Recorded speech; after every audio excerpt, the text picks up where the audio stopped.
Hello guys, welcome to my channel. আজকে তোমাদের জন্য নিয়ে এসেছি ভুনা খিচুড়ির একটি সহজ রেসিপি। তো আমার সাথেই থাকো।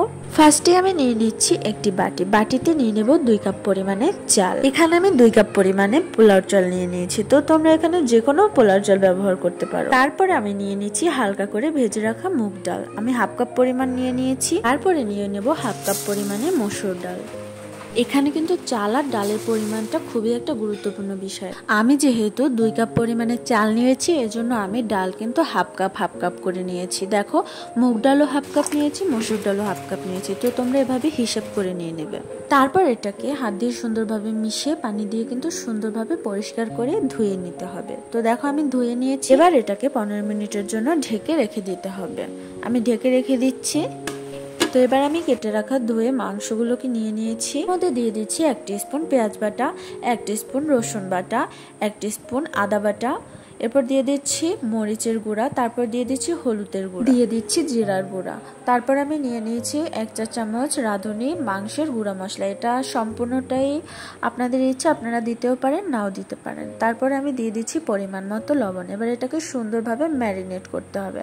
তো হাত দিয়ে আমি দেখুন এটাকে মাখিয়ে সুন্দরভাবে ম্যারিনেট করে নিয়েছি। আর এটাকেও ঢাকা দিয়ে 15 মিনিট রেখে দিতে হবে। 15 মিনিট পরে আমি এগুলোকে ঢাকা থেকে খুলে নিয়েছি। মাংস আর এই চালগুলোকে নিয়ে নিয়েছি।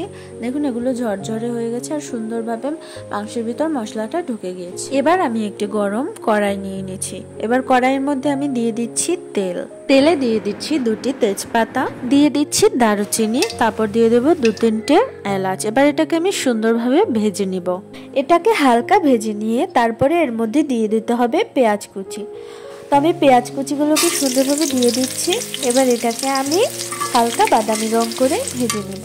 এরপর এর মধ্যে দিয়ে দিচ্ছি গোটা জিরা, তারপর এগুলোকে আমি সুন্দরভাবে ভেজে নিই। এরপরে আমরা এর ভিতরে আগের বেটে রাখা পেঁয়াজ, রসুন এবং আদা বাটাটুকু এর ভিতরে দিয়ে দিচ্ছি। তারপরে সবগুলো মশলা আমি সুন্দরভাবে ভেজে নিচ্ছি। এরপরে এর মধ্যে দিয়ে দিতে হবে পরিমাণ মতো লবণ। মশলাটাকে ভালোভাবে কষাতে হবে যাতে মশলা থেকে কাঁচা গন্ধটা পুরোপুরিভাবে সরে যায়। তারপরে এর মধ্যে দিয়ে দিতে হবে ম্যারিনেট করে রাখা মাংসগুলো। তারপরে মশলার সাথে মাংসটাকে সুন্দরভাবে কষিয়ে নিতে হবে। আমি 7-8 মিনিটের মতো মাংসটাকে জাল করে নিচ্ছি এবং সুন্দরভাবে কষিয়ে নিচ্ছি।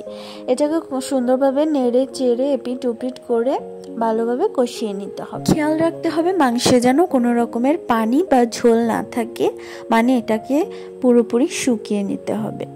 তারপর এটার মধ্যে থেকে তেল ছাড়তে শুরু করবে। তো যখন তেল ছাড়া শুরু হবে তখন বুঝতে হবে যে মাংসটা কষানো হয়ে গেছে। তো আমার মাংসটা থেকে তেল ছাড়া শুরু হয়ে গেছে। এবার আমি এর মধ্যে দিয়ে দিচ্ছি 1 কাপ পরিমাণে দুধ।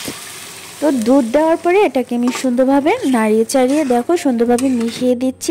এবার এটাকে হাই ফ্লেমে আরও 3-4 মিনিট জাল করে নিতে হবে। যখন এভাবে বলক ওঠা শুরু করবে তখন এর ভিতরে দিয়ে দিতে হবে ধুয়ে রাখা সেই চাল ডালের মিশ্রণটাকে। তো চাল ডালগুলোকে আমি এভাবে দিয়ে দিচ্ছি। দিয়ে এবার আমি সুন্দরভাবে এটাকে ঝোলের সাথে মিশিয়ে নিচ্ছি। এবার এটাকে লো ফ্লেমে 2-3 মিনিটের মতো জাল করে নিতে হবে। যখন জলটা একটু শুকিয়ে আসবে তখন এর ভিতরে পরিমাণ মতো আবার পানি দিয়ে দিতে হবে। তো আমি 1 কাপ পরিমাণে চাল নিয়েছিলাম এবং হাফ কাপ ডাল নিয়েছিলাম, মানে মোট হলো 2 কাপ। তো আমি পানি নেব এর ডাবল, মানে 4 কাপ। তো আমি এখানে 4 কাপ পানি দিয়ে দিয়েছি। তো আপনারাও এভাবে হিসাব করে পানি দিয়ে দিবেন। তারপর এটাকে ঢেকে দিতে হবে এবং মাঝারি আঁচে এটাকে জাল করতে হবে। তো মাঝে মাঝে এভাবে ঢাকনা খুলে দেখতে হবে কতটা সিদ্ধ হয়েছে। এটাকে এভাবে করে নাড়িয়ে চাড়িয়ে দিতে হবে যাতে নিচে লেগে না যায়। এবার এটাকে আবার ঢাকা দিয়ে দেব। এভাবে যখন এভাবে চালগুলো ঝুরঝুরে হয়ে যাবে তখন বুঝতে হবে যে আমাদের রান্নাটা শেষ। তো আমার রান্না শেষ। আর দেখুন আমার চালগুলো খুব সুন্দরভাবে ফুটেছে আর খুবই ঝরঝরে হয়েছে। এভাবে সুন্দরভাবে যদি ঝরঝরে ভুনা খিচুড়ি রান্না করতে হয় তাহলে অবশ্যই এই টেকনিকগুলো ফলো করবেন।